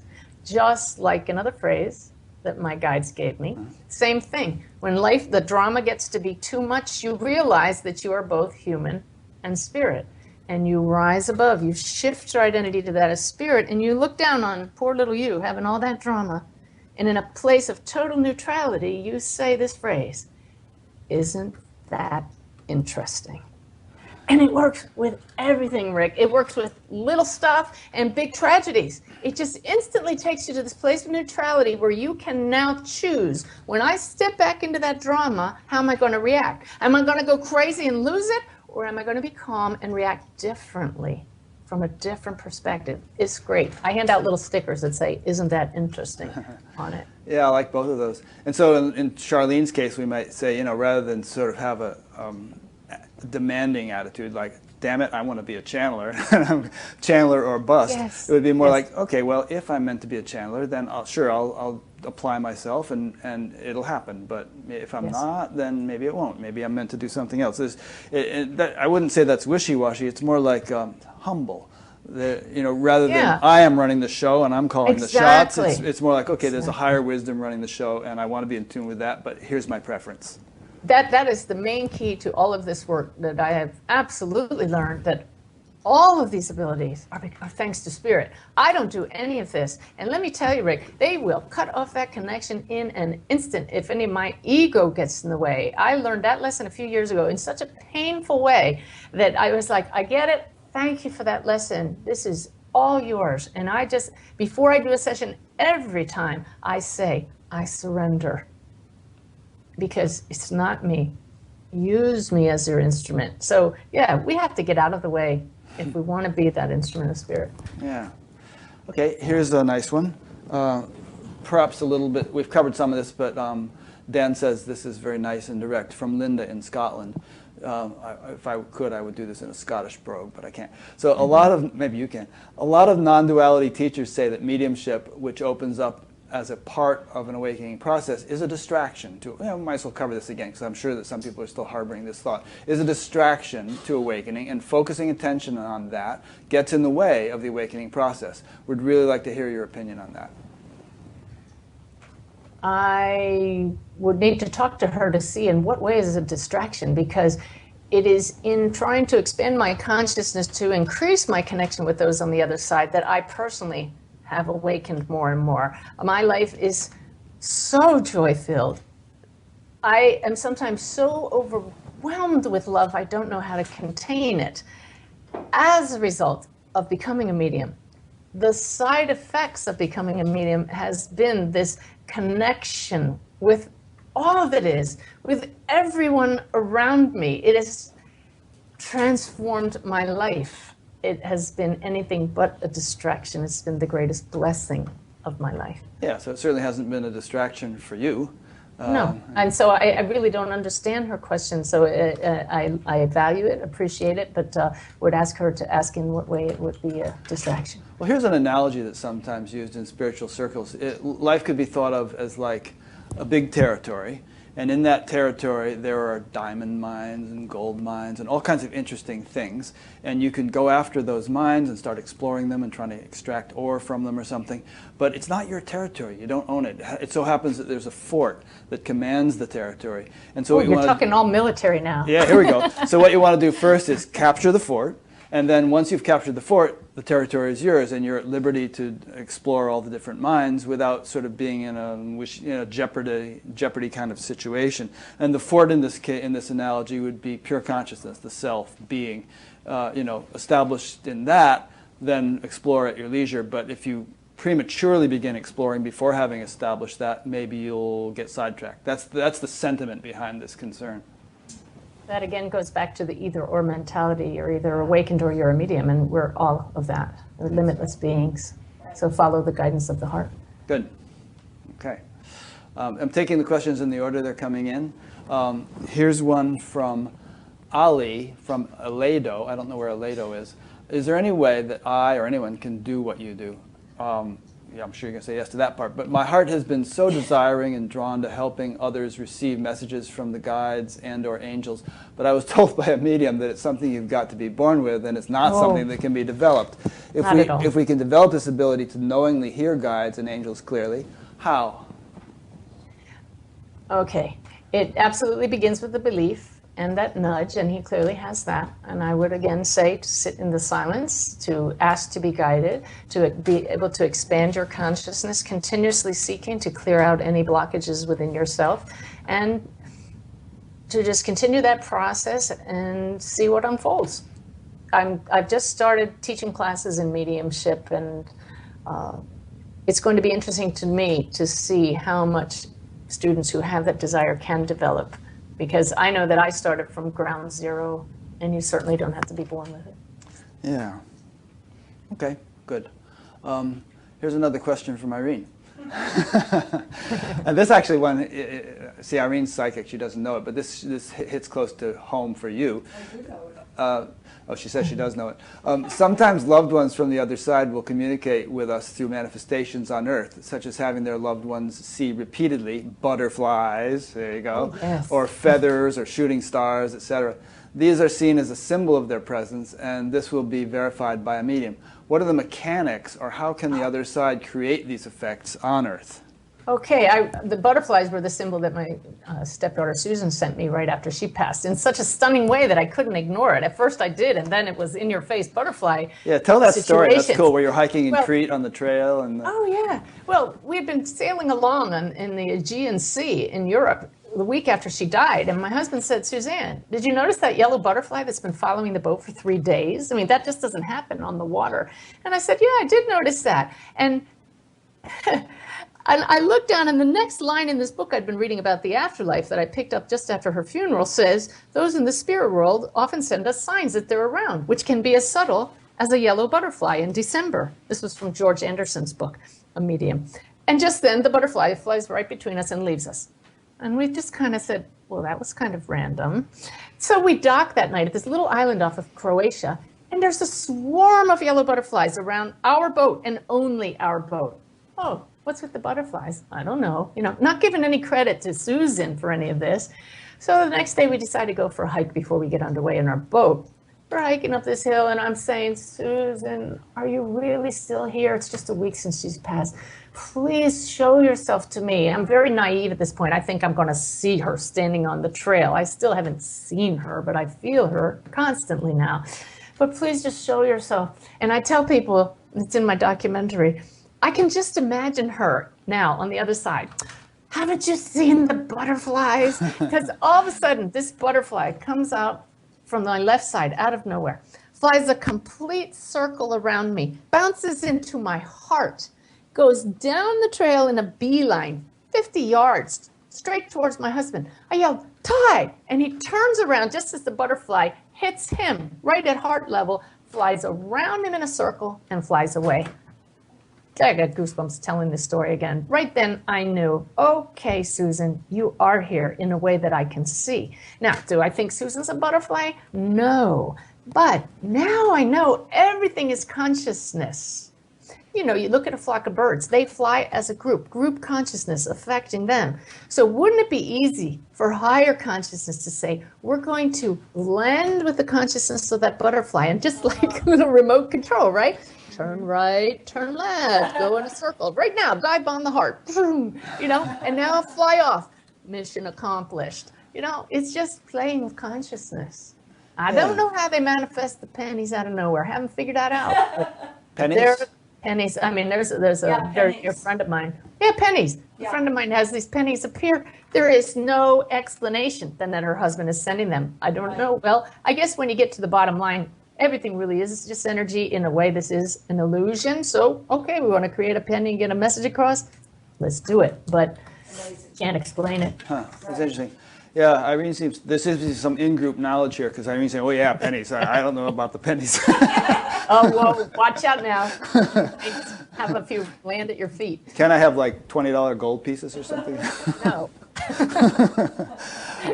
I'll tell you an interesting story I had one time I was staying in this facility, TM movement facility up in the Catskills, and I didn't have a car. It was impossible to get into town, and there were certain things I wanted that I couldn't get because I couldn't get into town or anything. And there's a bunch of odds and ends, some scissors and stationery supplies and things like that. And I also had like a pair of Florsheim shoes that had metal decorative buckles on them. And the buckles had broken because I'd gotten the shoes wet and then put shoe trees in them, and they dried and expanded and the buckles had broken. So I wanted some shoe buckles to replace the ones that had broken off. And Aren't you supposed to be focused on consciousness at this point? For the most part I was. But, I was transferred to a different room, and there in the room, it was totally cleaned out, but someone had left behind all the little office supply things that I had wanted, including some Brasso, brass cleaner. Oh, God, of course I know Brasso from day one at Officer Candidate School. Yeah, and but no shoe buckles. So I went down to dinner that night, and as I was walking down a hallway, there was this air conditioner in the window in the hallway, and something caught my eye atop the air conditioner, and it was a pair of decorative shoe buckles that fit right on my shoes. And it's like, how in the world did that get organized? I know. Well, can I match that story? Sure. I don't want to. It's not one-upmanship, but it's just sharing the beauty of spirit, and you can't explain those things. But my husband and I were in Paris a couple of years ago on a one-week vacation, and I have the map, and we're trying to find our way back to the hotel. We took a couple wrong turns. We stopped for lunch, and I come out, which way are we supposed to turn? And I said, well, I'm sensing we're supposed to go this way. We go that way, and I stumbled over something that went clink, clink at my feet. I looked down, I reached down, and I pick up 2 U.S. Navy uniform insignias, warfare specialty insignias. One was a set of silver dolphins. One was a gold surface warfare officer's insignia. My first husband wore the silver dolphins. My husband, Ty, wore the gold surface warfare officer's insignia. Both of them, their insignia, on a street in Paris. How do you explain it? U.S. Navy officer things just appeared, and I stumbled over them. To me, it was a sign, yeah, you're on the right path, Suzanne, both finding your way back to the hotel and in everything I had been doing with spirit leading up to that point. Can't explain it, but they're what I call God winks. To you, that was a sign that all was in divine order, wasn't it? Yeah, and you wonder how, somebody put them there. You know, why would they have done that? And what motivated them to do that, you know? Well, this reality is so much more malleable than most of us realize. Yeah. Tell that story just for fun. I don't even think it was you. It was a different medium about the person who canceled an appointment because, you know. Oh, yes. And yes, you know, yes. you know the story. Go for it. I sure know that story. It's in chapter 12 of The Priest and the Medium that a woman had an appointment with a reading with Anne Gaiman at 1 o'clock and called to cancel it. Minutes later, the phone rings and it's somebody saying, Anne, I wanted an appointment with you. May I have a reading? And Anne says, oh, I have a waiting list. Yay, long, but I just had a cancellation if you can get here by 1 o'clock. So the lady shows up, but she brings a friend. Can my friend have a reading?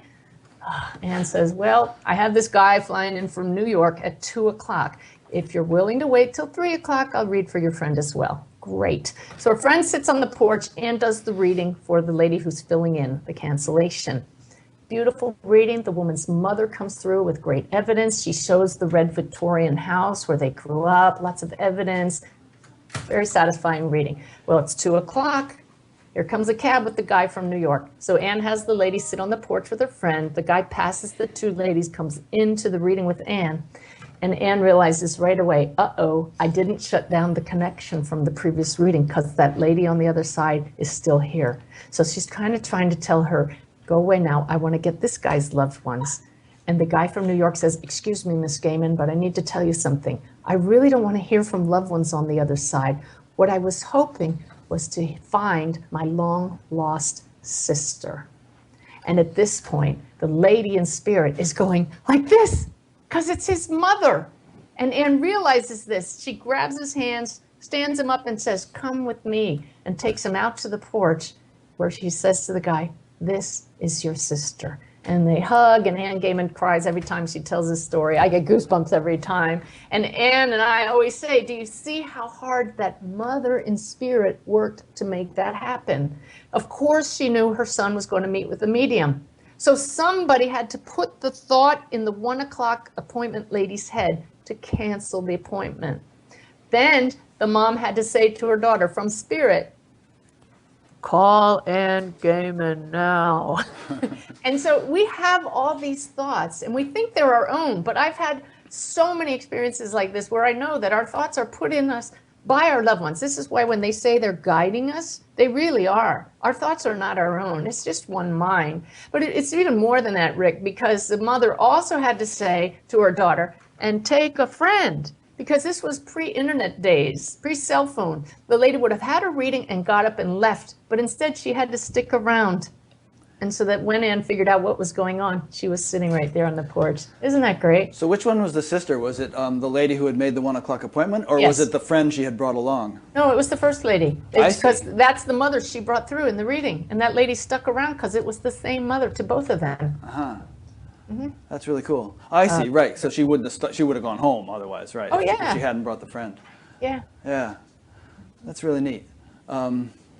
You know that saying, like, you get up on the wrong side of the bed, or there's these cartoons where somebody has a dark rain cloud over their head. There was a guy like that in the Peanuts comic strip. He always had this dark rain cloud over his head. And, you know, things, for some people, there's that song, Born Under a Bad Sign. If it wasn't for bad luck, I wouldn't have no luck at all. I mean, there's so many things like this in the culture where for certain people, things just seem to click. They just seem to go their way. Other people, it's like obstacles at every stage. And I could give you I'm wondering if you were psychically at my workshop last night, because I Were you told the talking about that? Gaiman story, and then I told this story. It's the did you? Spirit's putting thoughts in your mind, Rick Archer. And this is the point here. If you keep hitting a wall, if you are constantly surrounded by what you consider bad luck, then you're just not tuning into the guidance that's always there.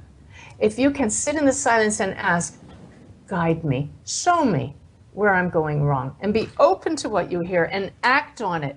The more you act on it and things go right, then you begin to trust, and it becomes a constant process of being guided and tuning in and being aware of when you're not positive and being willing to think and entertain those more positive thoughts. Spirit wants nothing more than for you to be loved and know you're loved. You are loved, but we don't recognize that. And so if you keep hitting a wall and you feel the world is against you, that's not spirit, that's human side. So dial up the S and allow yourself to be guided. And the more your life flows, that's just a natural response to being in the flow, to being S instead of H. Yeah, and you've sort of said it, but it's after a while, it's not just a matter of sitting in the silence. It's not like you have to take little silence breaks in order to find out what to do next. The silence gets incorporated into your active life and is there. That's it. You could be like riding a motorcycle That's or it. skiing down a That's ski it. slope or something. The silence is all there. And, Yes, may I just say that that's my new workshop, and it's coming out on DVD. It's called Your Emerging Soul. It's a play on words because it's about merging the human side of you with the spirit side, realizing, again, it's not either or, you're both. And so when you can get to that point where you walk around in that merged state that I'm in right now, I'm tuning in constantly to, am I speaking from that higher place? But I'm still very much aware of the human side of me. But choosing where you put your focus, then life really flows. And that's when the magic happens. And that's when you really fulfill your whole purpose of being here, to be the presence of love. That's what it's all about.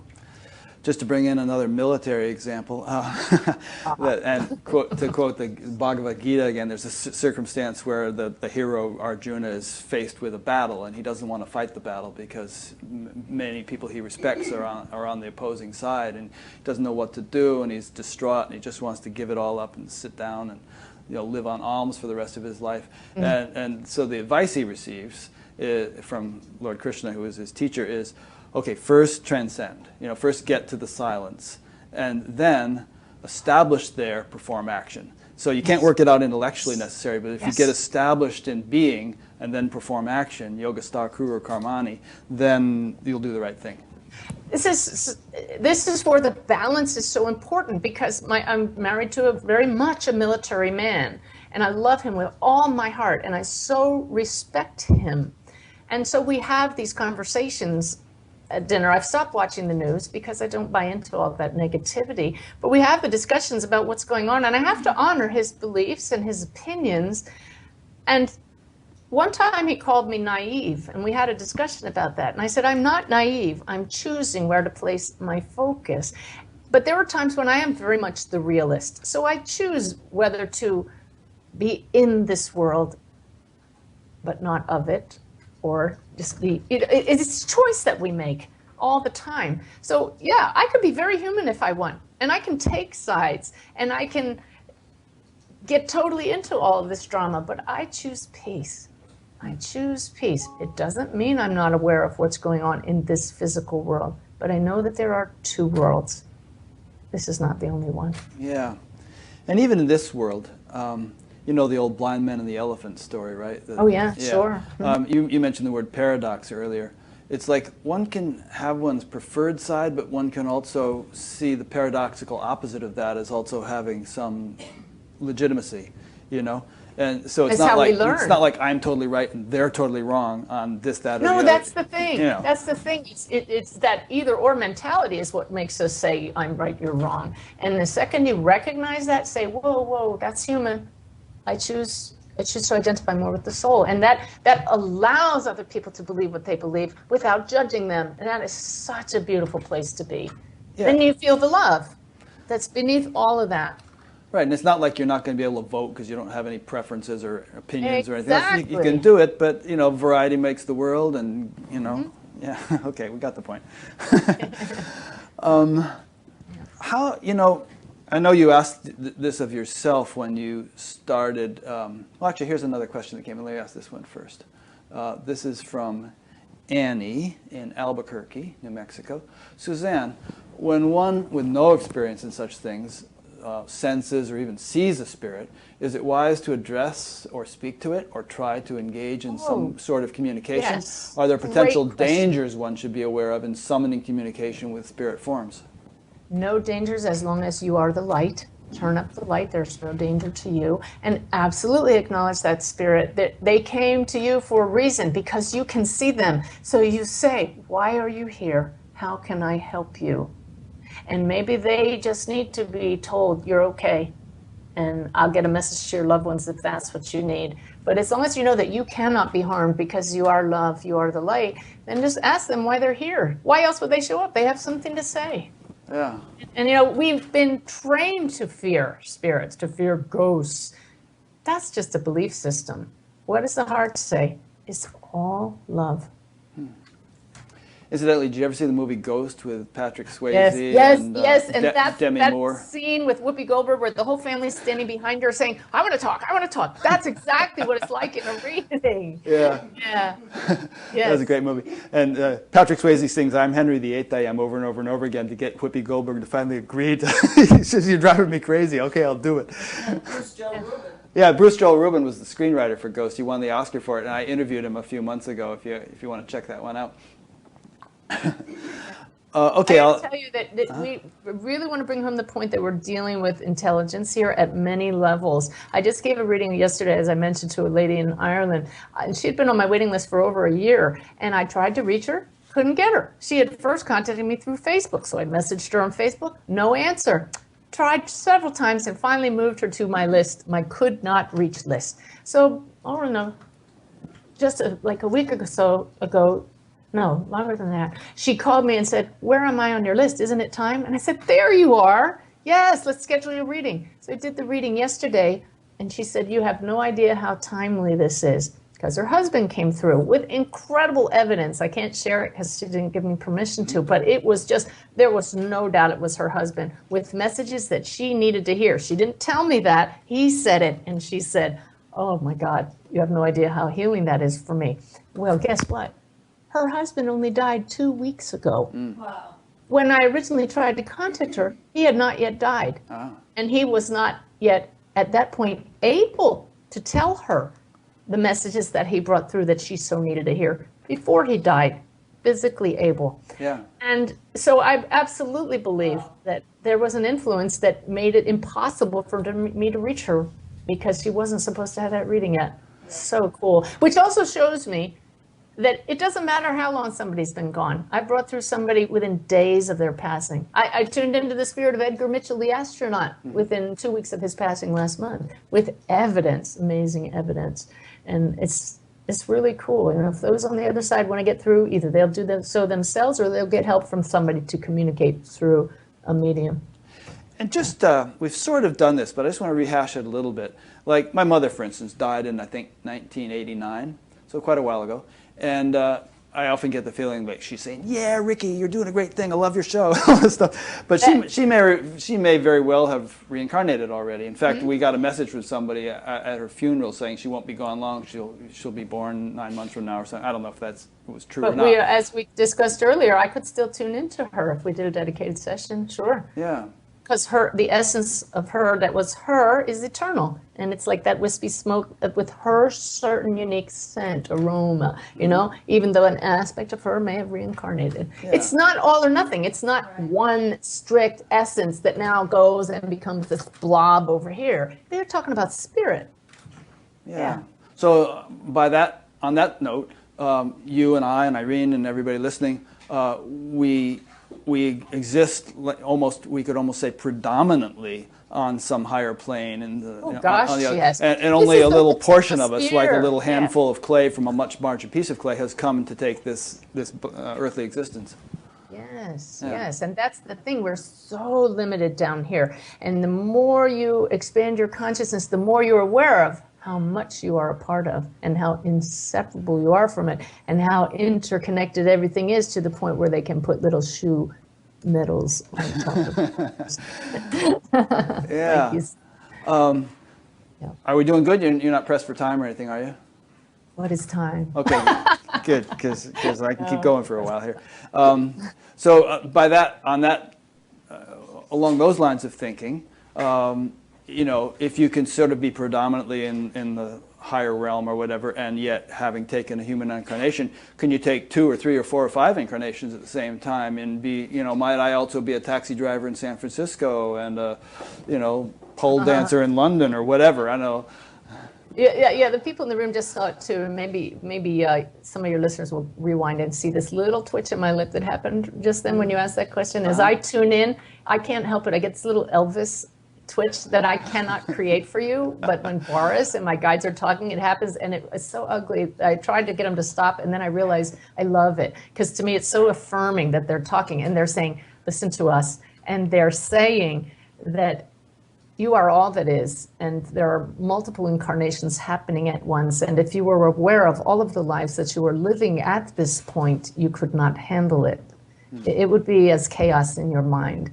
And so be satisfied to live this current life and learn the lessons from it that you are learning now, and you will have fulfilled the purpose of this incarnation. So, yeah.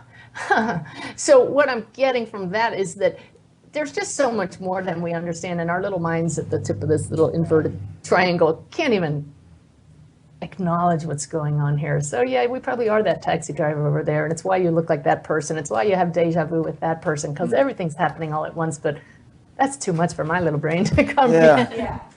Well, one way I kind of see it, based on what you just said, is that, you know, if we take it to the ultimate level of universality, then, you know, we are, that which we are is living the lives of every being in the universe, you know, simultaneously. Yes. Throughout all time, if we want to acknowledge time. We are the ants and the butterflies and the monkeys, and we're everything. We're living all those lives. You know that already. Yeah, but if we want to sort of like make it a little bit more manifest and individuated, you know, which is the way creation sort of arises from you know, universality to more and more specificity, then it seems to me that at some intermediary stage in some realm there is sort of like, you know, this soul and this soul and this soul. Yeah. There's some individuation, and then those souls could incarnate in this life or in several lives or whatever, like that. I'm seeing that it's a visual of life, and I'm hearing these sounds like life has just been slowed down to this slow motion realm we call physical earth, so that we can understand this and have this experience. Because if everything happened all at once, it would just be like the Big Bang, right? It was just, it's slowed down and unfolding in this linear motion for us now, but it's not reality. Oh, Cool. you're going deep here. I think about this stuff all the time. Okay. Here's a question. This one's from me, more or less. It seems that... wait. well, it's just one of my questions that I'd written down. No. I'm supposed to say right now, because yeah. it's a point that we haven't made yet.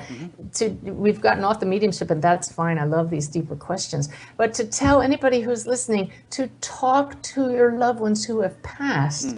They don't realize that they're so near, and just thinking of them and talking to them is like a doorbell going off, and it draws them near to them. We may not be able to hear them in response, but they certainly pick up on our thoughts and are around us, and they don't miss the birthdays, they don't miss the graduations. They're right there at the weddings, at all of those celebrations, because, you know, it's love that joins us all. So talk to them aloud, talk to them quietly.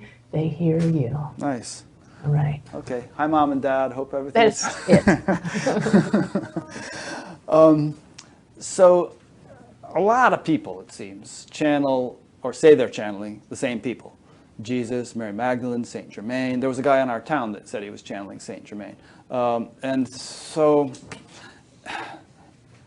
is it that like these great souls kind of do that? I mean, they speak through very many people. Is that, you know, kind of their agenda to sort of have, you know, because obviously they could have a greater influence if they're speaking through more people. It feels to me like a two-sided thing. Like, yes, that's their task. They are here to be our teachers. But also, we as mass consciousness have created that belief that that's possible. And so that holds it in place. It comes from both sides.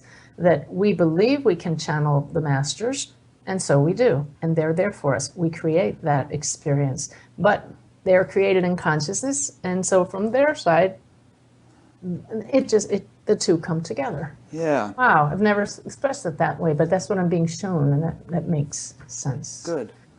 And it seems that, I mean, to me, from my somewhat skeptical perspective, there are degrees of believability among the people who say that they're doing this kind of thing. Some people, like you for instance, feel totally good about you. But other people, like this guy I mentioned who was in town, I sat down and talked to him one time, and I started asking a little bit probing questions. You know, how do you know this is genuine? How do you know you're not just tapping into some more creative level of your own mind and making up all kinds of stuff? And he kind of bristled subtly. I could feel it. His ego got threatened, and he didn't express it, but there was anger. You know, like how do you dare challenge me? And so, I mean, how do you address the idea that there might be charlatans out there, or there are charlatans semi-charlatans, out there. There's no doubt there's charlatans out there, and that's why we need to be open-mindedly skeptical. I think that many people do have good intentions, but aren't tapping in at the highest level, and then there are those who would be in it for the money or for the ego boosting. And so again, you always have to take each individual and test it with the heart. This is why I didn't want to admit that I'm a channeler, because of that reputation of being charlatans. Yeah. But when I see the effect that this work has on other people, when I see the changes in people, when I feel the heart openings, when I feel an entire group's energy rise and see the light that those in spirit must see from that group after the effects of their presence with us, how can I not do that work? And so that's why I ask those masters to show their presence to me with evidence. The first time I decided to say, is it possible for Jesus to come to anybody? Jesus, can I feel you? Recognizing, Rick, that I was raised with no religion, an atheist and an agnostic as parents, never read the Bible, spend an hour perusing it and saying, this is not my path. It's beautiful, but it's not my path. But then I wanted to connect with Jesus because I know what his message was love and loving kindness and compassion. I invited in that presence. I'll tell you, if I hadn't been sitting on a couch, I would have fallen off a chair. It was so powerful. I knew what I was feeling. It was so loving. But then I put him to the test. I said, how do I know this is you? I need evidence. Give me a Bible verse that's relevant to your visiting me right now. See, to me, that was relevant because I don't know the Bible. And just like that, I heard Thessalonians 2:13. I was like, what is that? And just then, my husband, Ty, walked in the room, and the feeling vanished. And I turned, I said, Ty, what is Thessalonians? See, that's how Bible illiterate I was, which is why this is beautiful evidence. And he says, well, it's a book in the Bible. We looked up that verse. It was so relevant. I looked, how many verses are in the Bible? 33,000. And this one was all about trusting the word of God when you hear it. Because if you don't trust it with your heart, you'll think it's foolishness. So then he came back the next day and gave me a Bible verse without me even asking. Corinthians 2:14. What? I look it up. It's the same message. Trust the words when they speak to your heart. Spirit is real. And then I had this amazing synchronicity with those two exact Bible verses a few weeks later. That was the start of me going down this path where I knew that there is just one mind, one spirit, and it can manifest as Jesus, or it can manifest as you said, Mary Magdalene or Saint Germain. I haven't had personal contact with them, but if it serves the greater good and you are open to being their instrument, then they will appear to you. But you need to trust and test everything in the heart. Yeah. Yeah. So you've and your heart was telling you when you talked to that guy, this is not right. You had that little twisting. Well, I was trying to test a little bit, but I sort of felt like he failed the test. Well, that's right. You know, because of the way he reacted. Yeah. So that was the answer. Yeah. So I think that's good advice, because there's so many people in places like Sedona and other places who are just sort of like going to channelers and maybe a little bit gullible, and you don't want to be closed-minded, but you also don't want to be taken advantage of. You need to, start in a neutral place without judgment. Say, I'll be open to this, and then test how it feels. It's easy. Irene just wrote down, I love that she asked for evidence. If it is real, there should be evidence. The heart tells you also. Yeah. Always, always. So people, I have a lot of the transcripts and the recordings from my session on my website under Sanaya. And so listen, read. If it helps you, great. If it doesn't, move on to something else. There are so many ways to awaken, to find the path to wholeness and love. That your own spirit will guide us. That's the beauty. you can take so many different paths, and there's no one answer. All roads lead to Rome. I just want to mention your book, Wolf's Message. I haven't had a chance to read the whole book, but it's a pretty cool book. It's about this, you can elaborate, but it's about this guy who not only foresees his own death as evidenced by things that were found in his apartment before he died. He was struck by lightning, and he sees his own death by lightning under a particular tree. And he also sees a couple of long-stemmed roses that his parents put there after he died. Yeah. And we know he sees them because he drew a picture of them that was on his wall. So that's pretty neat. And you know, there are some implications in the fact that he was able to see that ahead of time and write it down. Anything you want to say about the gist of that whole book, and you know? Well, Wolf's Message is that young man showed us that the soul knows at a soul level what lies in our future and when it is our time. We may not always know at a human level, but the soul does know. And he was a young man who walked in both worlds at once. He was what I call a drop-in. To me as a medium, he dropped into my bedroom at 5:30 in the morning. I joke to people that we often have strangers in our bed. My husband is a very patient man, because I thought all of a sudden Wolf is in my bedroom and I'm writing down evidence that he's giving me, 48 separate pieces of information about this young man I never met, that his parents later scored for validation and was highly, highly accurate. There was no doubt this was him visiting me after his death. But the book is about what he came back to share with all of us through me, his message to all of humanity about how we need to get out of the head and into the heart, what we've been talking about this whole session. Right? Mm-hmm. So it's a beautiful message. People who read it experience incredible synchronicities, and many people experience Wolf's presence. So it's one woman, in fact, the leader of the Association for New Thought, Global New Thought, Dr. Barbara Fields, read that the book for her was like an oracle, because it spoke to things happening in her life, validated things happening in her life. And it's also a really great book for if you want to learn how to notice those little nudges from spirit that catch your attention, and then learn to pull the thread to find out when you're in the flow, to get more in the flow with spirit. I should give examples of how I do that all the time, and it will make the readers more aware of becoming aware of their surroundings at all times. Do you ever get any prophetic messages or knowledge about like what's going to be happening with the world 5, 10, 15, 20, 50 years from now? I do not. And I believe that's because there's so much free will involved in human living that it's a very changeable, malleable future. There's so many possibilities. And so it hasn't come to me very much. Immediate warnings happen occasionally. Just 2 days ago on the road, we were pulling into a parking lot. My husband and I were going to go for a run in the middle of a long day of traveling, and we often just stop somewhere and change into our running gear and go off and get some exercise. We pulled in, and it was this feeling that I've only had once or twice in my life in the past couple of years. I said, honey, we are not supposed to stop here. Something bad will happen if we stay here. And he has learned to trust me. And we just got back. The second we got back on the road, that disappeared. Only one other time had that happened. And I listened, because it's not just fear. It's an all-encompassing, like sirens in the aura. And we had been riding our bikes, and I got that feeling. I said, don't go down that road.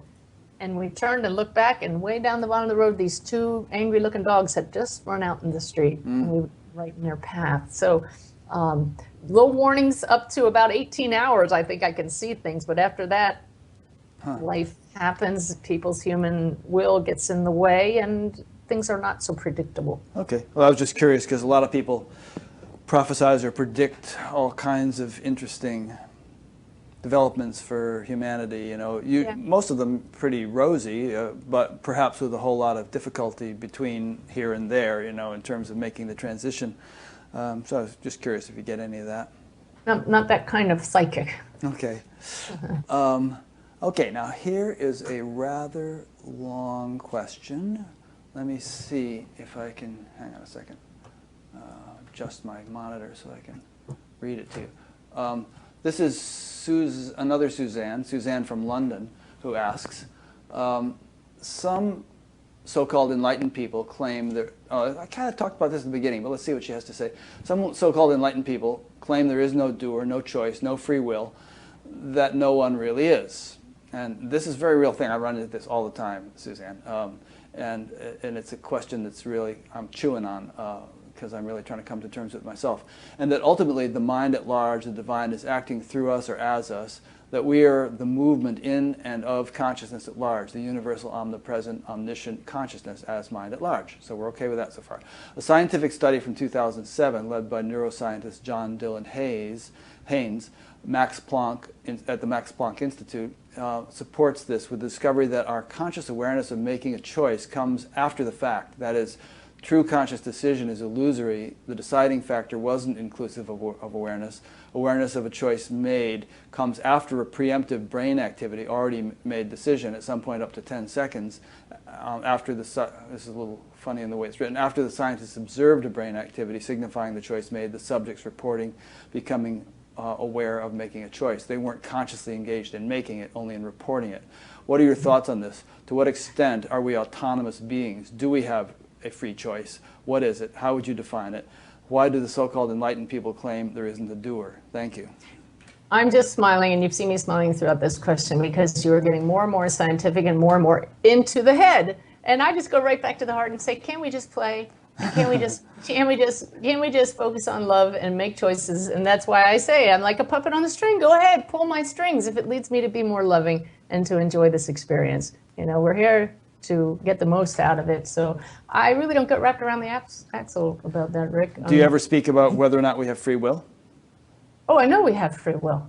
See, because people are saying we don't. People who argue along the lines of the question I just read are saying, see, no. That's another level. That's a whole different level of it. I know that I can make a choice right now. I could have made a choice to listen or not listen to that voice that said, don't stop here, something bad will happen. And if I had not listened, I make choices all the time. Is that free will or isn't it? At one level of reality, that is free will. Maybe at a different level, that scientific experiment says that it already happened. That's actually beyond my level right now. well, that's a good, honest admission. Yeah, above your pay grade. Okay, good. Well, I'm kind of running out of questions. What haven't we covered? Anything that you really want to mention? No, I think we've covered everything, and I'm really glad you gave me the opportunity to share the whole fear thing, just not to be afraid of this, the evil spirits thing, just be the light, just be the love, and enjoy every moment that we have here. And one thing I haven't said, as I say that, try to imagine that you've passed to the other side, and now you realize as you're surrounded by love, the missed opportunities you had while you were here to be love. And you look back at the petty things that caused you to separate from the ones you love. And you look back at the things people did that hurt you. And now you understand that hurt people hurt people. Mm-hmm. You see everything from a higher perspective. If you could take that perspective back with you right now and make amends and be that presence of love now, you'll be ahead of the game. I tell people to not wait till you have to come back through a medium to say those things that need to be said, to see what's really important here and now. That will make all the difference in the world. I've had people come to me in a reading, and a lady came to me, she was 75 years old, and her mother came through from the other side, hanging her head down. And that's my signal. When I see that, I said, oh, your mother's here, and she has an apology. And my client stiffened. So I asked the mother silently, what are you apologizing for? I said, your mother's apologizing. She's showing me cradling you as a baby and throwing you away. Your mother abandoned you as a child. The lady said, yeah, me and my 8 brothers and sisters. And then I asked Mom, what was that all about? Your mother says that was because X, Y, Z. And completely explained the situation, and the woman acknowledged that. I passed along Mother's apology, and at the end of the session, the woman said to me, I've carried around anger towards my mother for 75 years, and in 1 hour, it disappeared. You know, Rick, that's beautiful, but the message here is that woman carried that stone on her heart when if she had seen it from the higher perspective that her mother gained once she got to the other side, she could have grown more while she was here. She could have been the light and the love while she was here. If we can just shift and have that higher perspective, because we're both at all times, without waiting to become a soul, you are that now. Just think how much more love we could bring into the world. That's my message. Yeah. But if, I mean, obviously there's a value in being born as a human being, because just having the perspective that we would have on the other side, if that's all there were to it, we would just stay on the other side, right? But Exactly. But there's some kind of value in coming down here where it's not so conducive to maintaining that perspective, and yet Yes. trying to regain or attain that perspective while embodied on Earth. Yeah, so if the woman had gotten to the place in her path where she understood that part of our task here is to learn forgiveness, to remember who we are, then that lesson would have been a check in the block, right? She wouldn't have to go through 75 years of hell on Earth. You know, my guides have said, this is hell, right here, this physical Earth. How's that for an eye-opener? Or it's heaven. Well, it can be. Yeah. It can be. Once you make that shift in awareness, Right. it's a state of awareness. But they give us credit for having the courage to come here and go through this experience of duality, where there's so many people who have forgotten who we are and stay in that state of forgetfulness. So we're surrounded by different levels of awakening. That makes it very challenging. So it does take courage to come back here. So they give us credit for being here. Taking on a tough assignment. There must be, I'm sure there are military equivalents to this.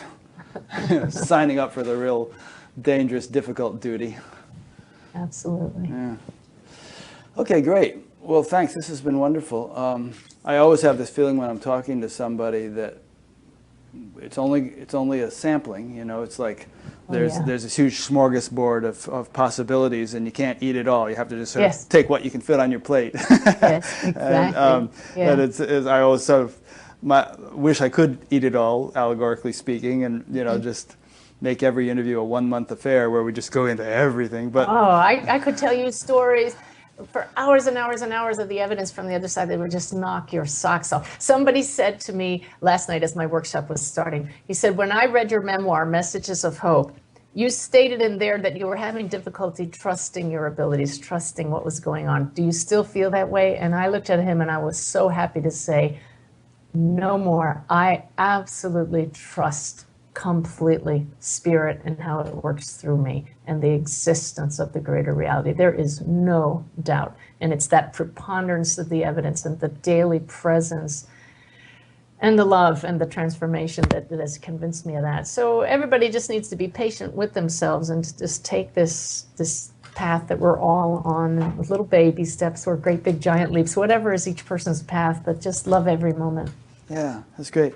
And since you seem to be readily comfortable with the fact that you, like all of us, are a work in progress, and you keep discovering new things and breaking new ground and so on. Maybe in a year or two we'll do a second interview if you like, and do kind of like bring everybody up to date on what you have discovered in the interim. Whatever unfolds. Yeah. Whatever unfolds. That'd be fun. Yes. Thank you.